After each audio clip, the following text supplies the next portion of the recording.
दोस्तों आज film release हुई है एक विलन रिटर्न्स और मैं उसी का रिव्यू करूंगा। लेकिन अगर आपने अब तक चैनल सब्सक्राइब नहीं किया तो कर लो और घंटी नहीं दबाई तो घंटी ज़रूर दबा देना। और भाई साहब मेरी रिक्वेस्ट है आपसे हाथ जोड़ के कि अगर आप वीडियो देखेंगे तो लाइक करना बिल्कुल मत भूलना। देखिए मुझे इस फिल्म का रिव्यू करने के लिए आपको इस फिल्म की कहानी बतानी ही पड़ेगी, क्योंकि मैंने अपनी जिंदगी में ना ऐसी कहानी कभी पढ़ी है और ना देखी है। क्योंकि इस अजीबोगरीब कहानी को बिना बताए मैं फिल्म के बारे में क्या कहूँ, मेरे पास ना कुछ कहने के लिए है ना बताने के लिए है। मैं यहाँ आपको बताना चाहूंगा कि जब किसी एक्टर को फिल्म की कहानी सुनाई जाती है तो 3 घंटे का नरेशन होता है, लेकिन मैं आपको सिर्फ 3 ही मिनट में यह कहानी बताऊंगा। फिल्म का पहला ही सीन यह है कि मुंबई की बड़ी बड़ी बिल्डिंग्स कभी उल्टी हो रही हैं, कभी तिरछी हो रही हैं, कभी सीधी हो रही हैं और जोर जोर से पीछे बैकग्राउंड म्यूजिक बज रहा है कि कोई बहुत बड़ा हादसा होने वाला है। और इस पहले ही सीन में विलन तारा का मर्डर कर देता है। भाई विलन ने तारा का मर्डर क्यों किया? कोई रीजन?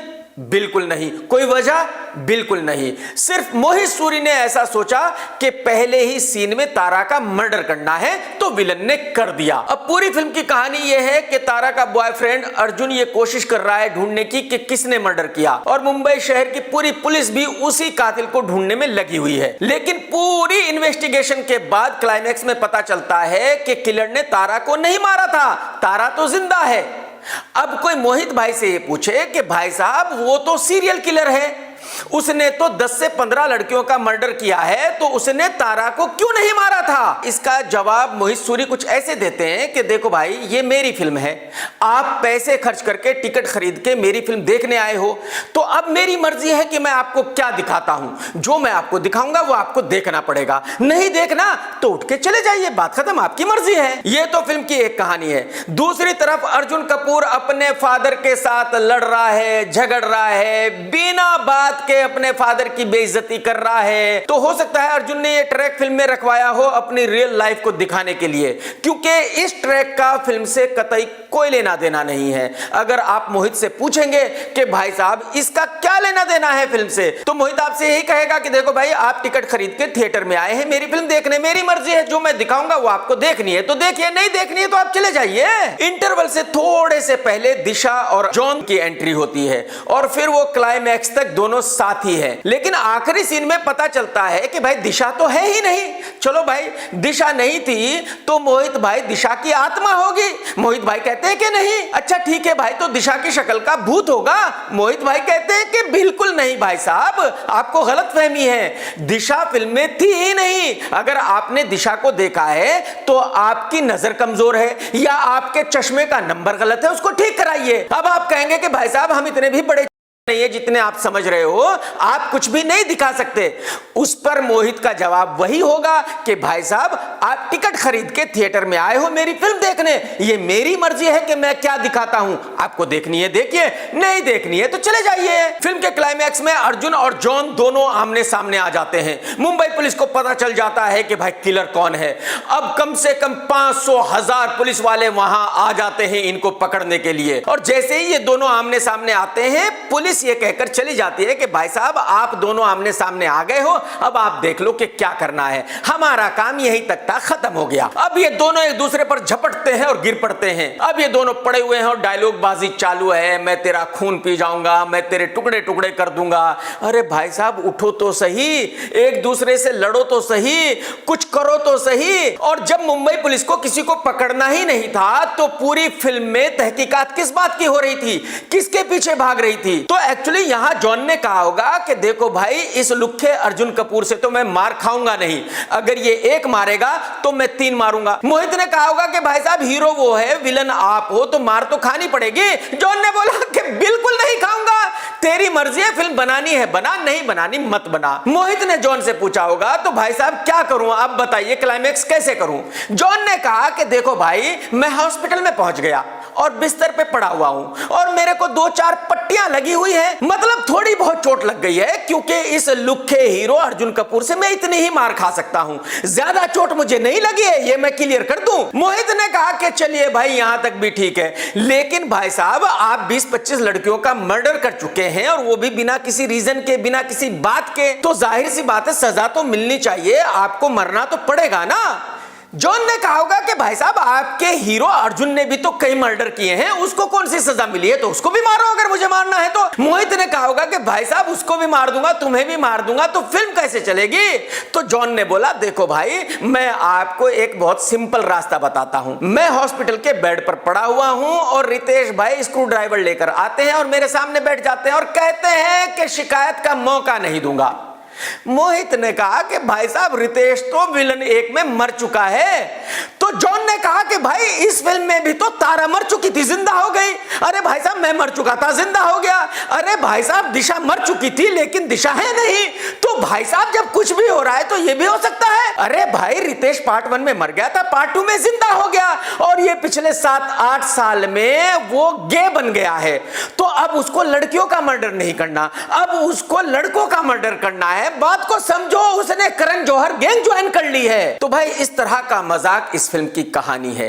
डायलॉग्स बहुत ही वाहियात हैं, घटिया हैं। जो एक विलन के डायलॉग्स थे उनके 10% भी नहीं है। मोहित सूरी की फिल्मों का म्यूजिक हमेशा अच्छा होता है लेकिन इस फिल्म का म्यूजिक भी बहुत ही घटिया है। आप अंदाजा लगाइए कि इस फिल्म का गाना गलियां सबसे बेस्ट है, वो गाना जो एक विलन में था और 8 साल पहले हिट होकर जा चुका है। डायरेक्शन के बारे में क्या बात करूं दोस्त, बहुत बड़ा मजाक है। एक्चुअली मोहित सूरी को बेचारे को डायरेक्शन आता ही नहीं है, उसको तो फिल्मों की कॉपी करना आता है और उसने वही काम यहां किया। 8-10 कोरियन फिल्मों को मिलाकर एक फिल्म बनाई और जब 8-10 फिल्मों को मिलाकर एक फिल्म बनाई जाएगी तो जाहिर सी बात है फिर तो कारनामा ही बनेगा। एक्टिंग की बात करूं तो क्या कहूं, जब फिल्म में 4 ऐसे एक्टर हो जिनको एक्टिंग आती ही नहीं हो तो यह कहना बड़ा मुश्किल हो जाता है कि किस एक्टर ने अच्छी एक्टिंग की है। लेकिन इन चारों में से तारा की एक्टिंग सबसे बढ़िया है।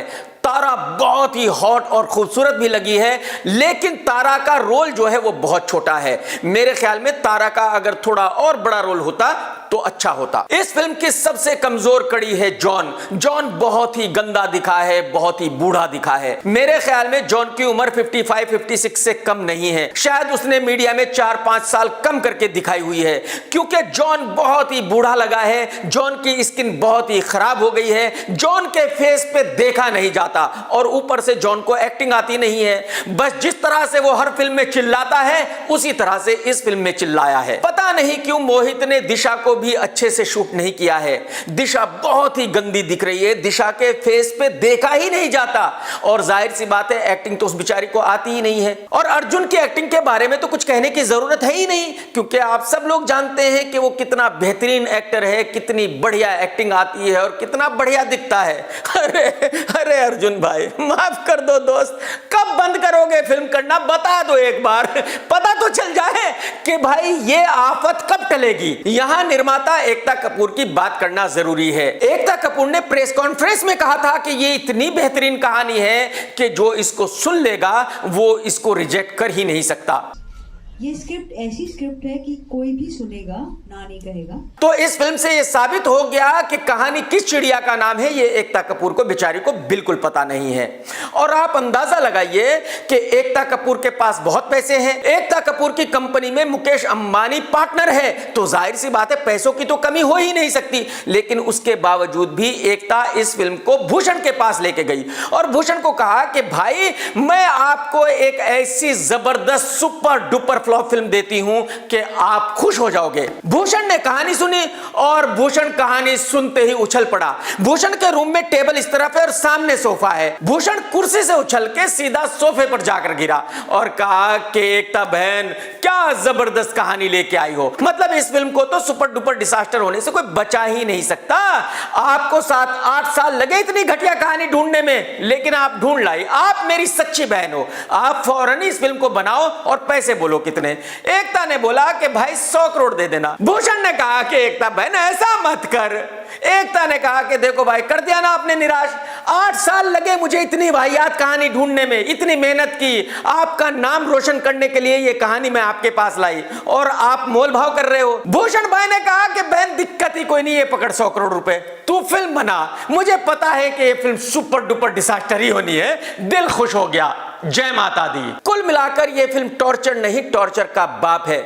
इस फिल्म को फिल्म कहना बिल्कुल ही गलत होगा। ये फिल्म एक मात्र फिल्म नहीं बल्कि 8वां अजूबा है। ये फिल्म किसी भी अच्छे खासे इंसान को 2 घंटे में पागल बनाने में पूरी तरह सक्षम है। ये एक ऐसी फिल्म है जिसमें ना एंटरटेनमेंट है, ना म्यूजिक है, ना थ्रिल है, ना इमोशन है। मतलब इस फिल्म में ऐसा कुछ भी नहीं है जिसकी वजह से इस फिल्म को देखा जाए।